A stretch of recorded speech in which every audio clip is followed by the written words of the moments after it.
Hello friends and welcome back to Steel Roots Market. I'm Carrie and today I'm taking you along for a little peaceful crafting session using the IOD's Santa Hollow transfer and one of the small IOD decor boards that I carry in my shop. I'm also teaching myself a new editing program with Photoshop Elements. So this is my very first video editing in it.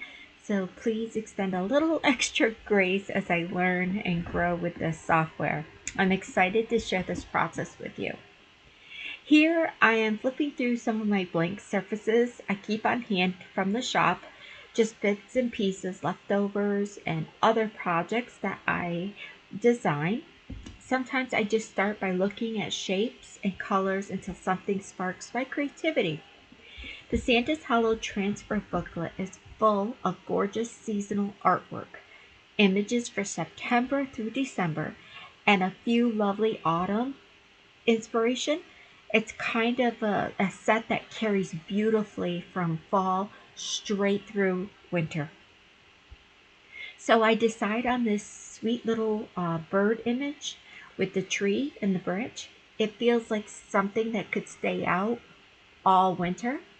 My board was already painted in some leftover chalk paints, like a very soft vintage green and whites. And I kind of already liked how the colors blended with the image. So I was just trying to think how I was going to go about creating this piece.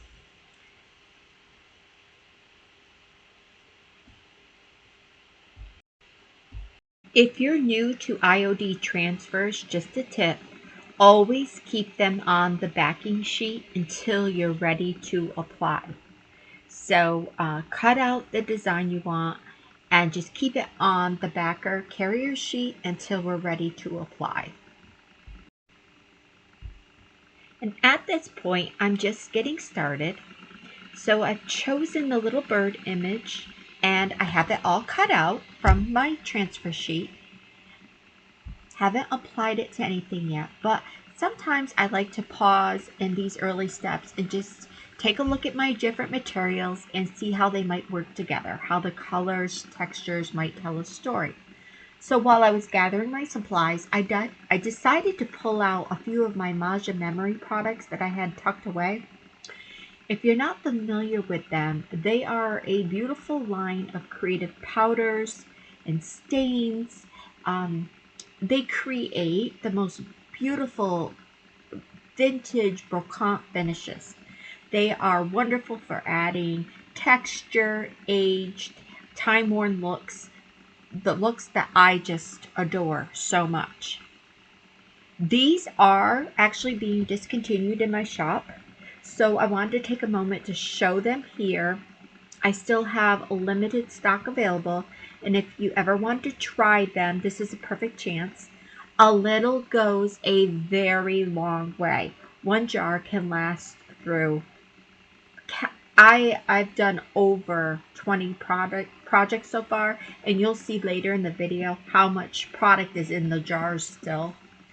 But they're just a lot of fun, and they are being, there is a little discount on them because I will not be restocking them. So once they're gone, they're gone.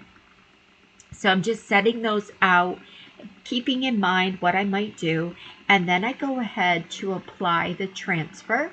Using the tool, you get it positioned onto the board where you want, and then go ahead and apply even pressure all along to release the image onto your board. If you're new to IOD transfers, they're very easy. A couple little tricks here and there can help, but they are so much fun to layer and add incredible detailed images to your upcycling, to your DIY projects, to your furniture upcycles. So many possibilities if you are new to them. So hit a subscribe on my YouTube channel, and I'll be sharing a lot more projects with these transfers. I like to go slowly, making sure I press along all the edges so every detail releases cleanly. Once the entire image has all been transferred, you can carefully lift away the clear sheet, the top sheet, and then I take it and I use my fingertips to burnish the image down, just to make sure everything is adhered right to your surface. And you can already see like the colors in this with the birds and that vintage feel. It already works together so nicely. It feels calm, and I love it. And like I said, I think it'll be a great piece to keep up right through winter in my hutch or wherever I decide to place it. So you could absolutely leave the board just like this. The image alone is such a timeless quality. It's soft, it's beautiful tones, a vintage feel, and a simple project. So you could leave it like this, but for me, I knew I wanted to experiment a little bit more and maybe give those edges a little texture or distressing, give it some more age look. And this is one of those moments that defines the slow crafting for me. There's no rush, there's no pressure to finish. It's just about enjoying the process, the quiet moments, the ideas that come to you, and the way your creativity feels when you get that space, time to work. And this is where I go ahead and use those little scrap transfer and carrier sheet. I love to use them to hold products and materials instead of constantly using paper plates or different pallet boards or things like that. So that is a tip. They work great for that. And then you can just toss them right into the trash when you're done. So I decide, I want to soften the edge where the transfer is on the painted board to make it feel more aged and blended. And so again, I reach for my Maja Memory products. If you've never tried them before, they're one of my favorite ways to add the old world texture to a surface. So there's a bunch of ways that you can use these. I'm going to go over just a very simple process that I do, and they can be mixed with paints or applied on their own. They almost give like a weathered stone or like maybe even a plaster appearance. But again, there's so many different ways that you could play with these. So I use that clear transfer as a little palette, and I put some chalk paint. Now the white chalk paint is very thick, and then I have some antique white that is very watered down. And this is where I can put the paints on there, I can put the powders on, and I can mix and be able to create my paste-like consistency.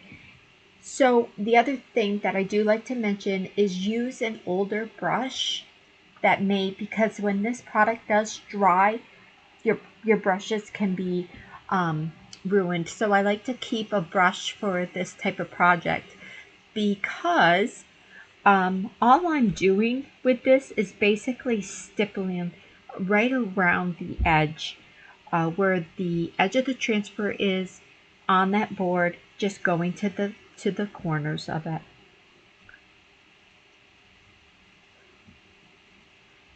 Here I'm just kind of mixing and blending and getting the consistency that I want to use. I'm using the vintage powder, and you will see in a moment here how much is left in these containers, and there is so much.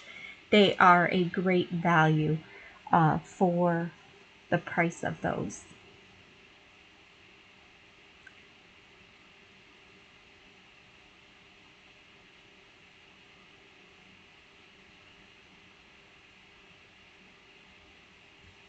So here I just go ahead and stipple right around the edges, and then you can come in and add a little bit more powder right to it.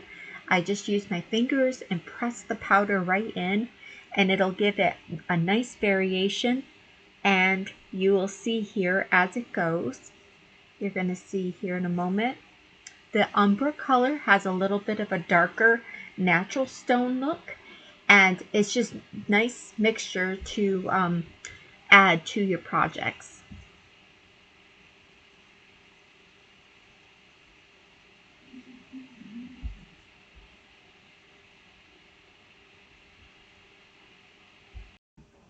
This effect is just so pretty. It adds texture without getting too deep or heavy, and it just helps that transfer melt right into the background.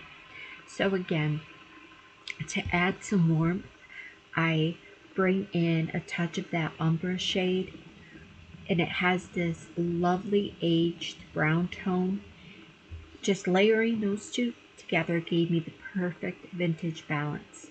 It's just a process of experimenting. There's really there's no right or wrong way. There's no exact formula. And that's the beauty of slow crafting. You get to play. You get to see how it feels. You build your layers little by little, and you learn new techniques. It's a great, fun thing. And so I just use my fingers, use the brush. Later, you'll see I come in with a palette knife, which I absolutely love doing. You'll see that later. And it just gives it more texture.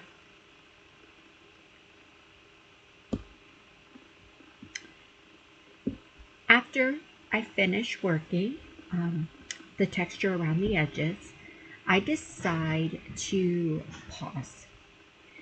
I wanted to let it dry and see how it settled before making any more decisions. I've learned with myself that when I slow down, let a piece sit for a bit, the next step usually becomes clear on its own. You can always add more, but sometimes it's hard to cover things up or wish you had stopped. So I like to let it sit for a little bit. And then, sometimes I'll take the piece and prop it up in my studio or set it in a little corner of my house just to see how it feels in the natural setting. Let the light hit differently throughout the day, and it inspires what you want to do next.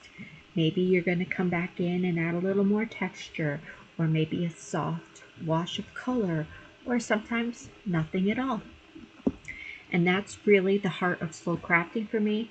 It's about giving yourself permission to take your time, just to enjoy the process instead of rushing, constantly trying just to get a piece finished. You get to learn from the materials. You get to use your materials. How often do we buy things and then not use them? And then you notice the details you might have missed, and you give space for new ideas, for the next project. So even if you don't craft every day, just simply allowing your project to rest in between sessions changes the whole experience. And it becomes peaceful, intentional, and more connected with your style, your rhythm.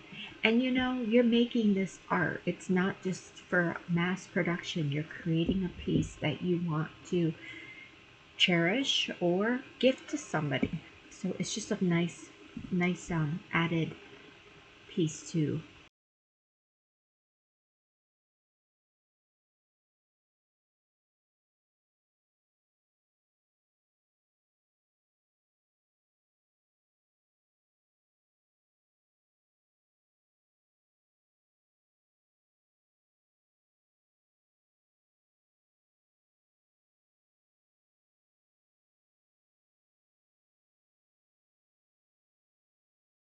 Once that piece was ready to let set and rest, I had a bunch of mixture left on my palette. And if you have crafted with me before, you know I don't like to waste anything. So these powders actually harden quickly once they dry. And so I always look for a way to use up leftovers while they're still workable. And many of you know I keep a small stash of extra surfaces nearby, little frames, tags, sample boards that didn't quite make it into a finished project, anything I can have, even some upcycled pieces, tin cans, jars. They're perfect for experimenting with texture, color combinations, whatever you have out. So I grab a few of them and start stippling the remaining mixture on them just to see what kind of effect I could get. And that's what you see here on these little framed pieces that I cut from the shop.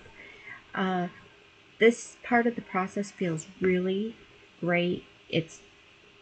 There's no wrong way of doing anything, and you will be amazed what you get to create when you do this. It's like a little playground for creativity. There's no plan, no pressure, just play. Sometimes these experiments end up inspiring an entirely new project later on, which I have plans for those little cute frames. So while I was looking, and I go ahead and I do put some of this mixture, I add it right on to some of those spots just to keep adding layers. I dig through my stash and I realized I had a fall garland kit that I have been working on getting ready to get added to my shop. It's just a little laser cut set with the letters and the leaves, and it has where you could add your string to hang a garland. So I thought for myself, for my own personal one, it would be fun to use this mixture right on these. So the powder, it gives them a beautiful old world texture that'll almost look like chippy white plaster or something. Um, so I'm going to let you just kind of watch my process here as I go. You know that I love working with the lasers and using the white paints on them, how it gives a natural distressed look, especially once it gets wiped off or it dries in. I just kind of go and play and work around with this. So if you want to do something similar, I do have this garland kit available in my shop, and it comes, you can get it just the laser pieces, and you can work on it however you want with your own supplies. But I did add another one available where you can get the cutouts, and I'm going to throw in a chippy brush, and then I will put in some packages of this vintage powder for you to use and a little paint, so you can try it at home and try and recreate, something similar if you would like. It's just a simple, relaxing project to do on a cozy afternoon.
So after playing a bit with those extra pieces, I come back to my main board, and I loved how it had settled and dried.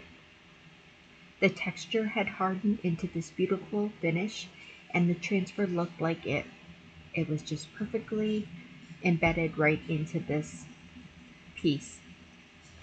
I did decide to add just a few light touches just to finish it off, Think of it like a dry brushing, only with the palette knife, just to highlight the raised areas and soften the tone a bit. And because I just love that Maja Memories vintage stain, you just mix it right in a little squirt bottle. And as I was showing you earlier in the beginning of the video, it lasts forever. I did give that a little spritz, just to let it kind of seep into some of that texture, and it really gives a great aged look. When everything was dry, I stepped back and admired. It was very simple. It looked very vintage. I thought it was very charming. Exactly the kind of piece I love to have around my home. I would love this as a gift, or if you are a maker and wanted to have some unique pieces for your shop, this is a great project. I think it captures the feeling of slow crafting, and where every layer tells a little story and every little step adds a bit of heart. If you'd like to try this project yourself, you can find the IOD Santa Hollow transfer and this decor board. I have several other surfaces, several other supplies, DIY supplies in the shop, and I'll put those links, the link to my shop, into the description. I also still have a small selection of the Maja Memory products available. So if you're interested in those, you can check and see. And if you love this look, now is the perfect time to grab them. And I'll continue to be using my stash because again, it is a fun product. I'll also be sharing a little YouTube short soon, maybe a small clip video of me finishing up the letters for the fall garland. I did already add a small YouTube reel or YouTube short for that, so you can see all the letters. I just have to finish them up, and then I'm going to get them all tied up and hang it on my mantle. So make sure that you like and subscribe to follow along for that. Thank you for spending this creative time with me. I hope this video gives you some encouragement and gives you some ideas and inspiration, but most importantly, to slow down, create something meaningful, and to enjoy that. Until next time, I'll see you soon here at Steel Roots Market, where I try my best to make creativity always rooted in grace.